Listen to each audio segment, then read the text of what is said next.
అందరికీ నమస్తే అండి. ముందుగా ఇక్కడున్న నాన్నలకి, మన నాన్నలకి, ప్రపంచంలో ఉన్న నాన్నలందరికీ హ్యాపీ ఫాదర్స్ డే. ఈరోజు ఈ డేట్ ఎందుకు ఫిక్స్ చేశారనుకున్నాను మా డైరెక్టర్ గారు. అది ఆయన ఫాదర్కి ఫాదర్స్ డే చెప్పడానికి అని చెప్పేసి ఇది ఫిక్స్ చేశారనుకుంటున్నా మా డైరెక్టర్ గారు ఎందుకంటే మా డైరెక్టర్ గారు ఫాదర్ కూడా ఎప్పుడు ప్రతిరోజు సెట్లో ఆయన చేస్తుంటే దూరం నుంచి చూస్తూ మురిసిపోతూ ఉంటారన్నమాట. సో అలాంటి నాన్నలందరికీ మా నింద టీం తరపు నుంచి హ్యాపీ ఫాదర్స్ డే. ముందుగా నింద సినిమా మా హీరో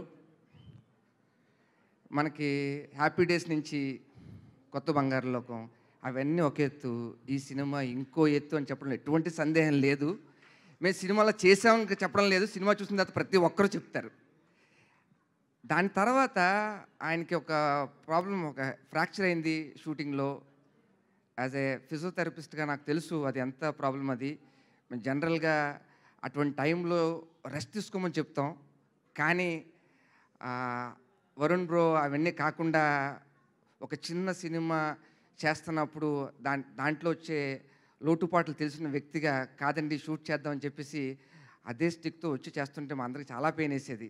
ఒక టైంలో ఐస్ ప్యాక్ పెట్టుకుని చేయడం అని చూస్తుంటే రియల్లీ డెడికేషన్కి we all very proud of you.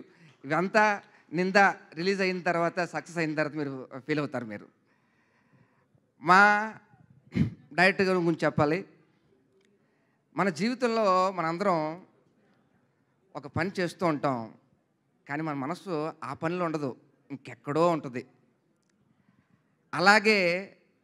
అలాగే ఒక వ్యక్తి రీసెంట్గా చరిత్రను తిరగరాశారు.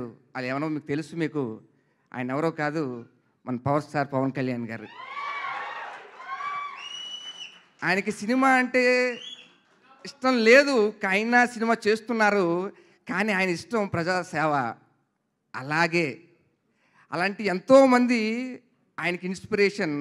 అలాంటి ఇంకొక వ్యక్తే మా డైరెక్టర్ గారు. ఎందుకన్నానంటే ఆయన బ్యాక్గ్రౌండ్ నాకు తెలీదు. ఆయన వచ్చి కథ చెప్పినప్పుడు, ఆయన నాతో వచ్చి చెప్పినప్పుడు నేను బడ్డింగ్ ఇలాగండి డైరెక్టర్ అండి, ఫస్ట్ సినిమా అండి అని అన్నారు. కానీ ఆయన యుఎస్లో ఎంతోమంది తెల్లవాళ్ళకి ఆయన మేనేజర్. ఆయన అంత పెద్ద పొజిషన్లో ఉండి కూడా ఆయనకి అది సంతృప్తి ఇవ్వలే. సినిమా అంటే ప్రాణం.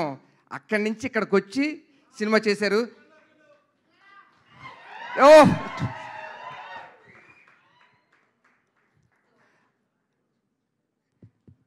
సో ఇప్పుడే ఈ కార్యక్రమానికి విచ్చేసిన నిఖిల్ సిద్ధార్థ్ గారికి ఈ కార్యక్రమానికి స్వాగతం సుస్వాగతం పలుకుతున్నాము. ఇందాకే చెప్పాము, హ్యాపీ డేస్లో ఈ పేరుని చూడడం జరిగింది, హ్యాపీ డేస్లో వీళ్ళిద్దరిని చూడడం జరిగింది. సో వరుణ్ గారిని అండ్ నిఖిల్ గారిని. అఫ్కోర్స్ ఇప్పుడు నిఖిల్ గారు సూపర్ హీరో. వెల్కమ్. జీవితంలో దేవుణ్ణి నమ్ముకుంటే అంతే మంచి జరుగుతుంది అని చెప్పుకోవడానికి ఒకే ఒక ఉదాహరణ మా నిఖిల్ అన్న. స్వామి రారా అన్నాడు, సూపర్ హిట్. తర్వాత Karthikeya hit, Karthikeya 2 pan India. So దేవుణ్ణి నమ్మండి, దేవుణ్ణి నమ్ముకుంటే మంచిగా జరుగుతుందని చెప్పడానికి మన పాన్ ఇండియా స్టార్ నిఖిల్ అన్న. ఆల్ ది వెరీ బెస్ట్ అన్న. Thank you so much. ఇక్కడికి వచ్చి మా టీంని అందరినీ బ్లెస్ చేయడానికి వచ్చినందుకు వీఆర్ సో హ్యాపీ. సో అలాగ మా డైరెక్టర్ గారు కూడా అంత పెద్ద బ్యాక్గ్రౌండ్ ఉండి ఇక్కడికి వచ్చి సినిమా మీద ప్యాషన్తో నిందా సినిమా చేయడం జరిగింది.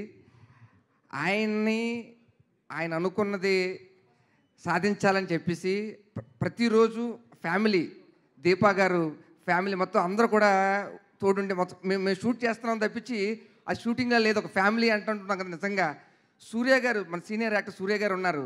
ఆయన ఎప్పుడు ఎవరికి అంటే ఆయన చాలా ఫీల్ అయ్యారు అనమాట ఆ బాండింగ్ అంతా చూసి. We're so happy. మాకు ఈ షూటింగ్ చేస్తున్నప్పుడు చాలా మూమెంట్స్ ఉన్నాయి. We're very happy. మా టీం మెంబర్స్ కానీ, మన మ్యూజిక్ అద్భుతంగా ఉంది. శాంతు అనకన్నా ఓంకార్ అంటే బెస్ట్ ఏమో. ఓంకార్ నల్ల నుంచి సూపర్ నుంచి మ్యూజిక్. నమ్మ రమేష్ బాయ్ వెరీ గుడ్, వెరీ హ్యాపీ మీతో వర్క్ చేయడం.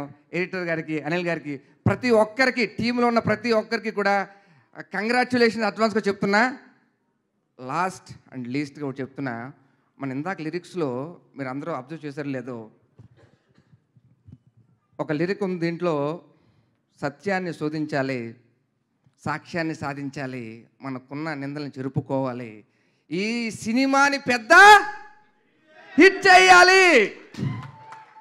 ఇంకొక మాట, నిందలు పడకుండా ఉండాలంటే ఏం చేయాలి అంటే, వినాయక వ్రతం చేసినప్పుడు సాయంకాలం నైట్ చంద్రుడిని చూడకుండా ఉంటే ఎటువంటి నిందలు పడవు. Thank you so much. Love.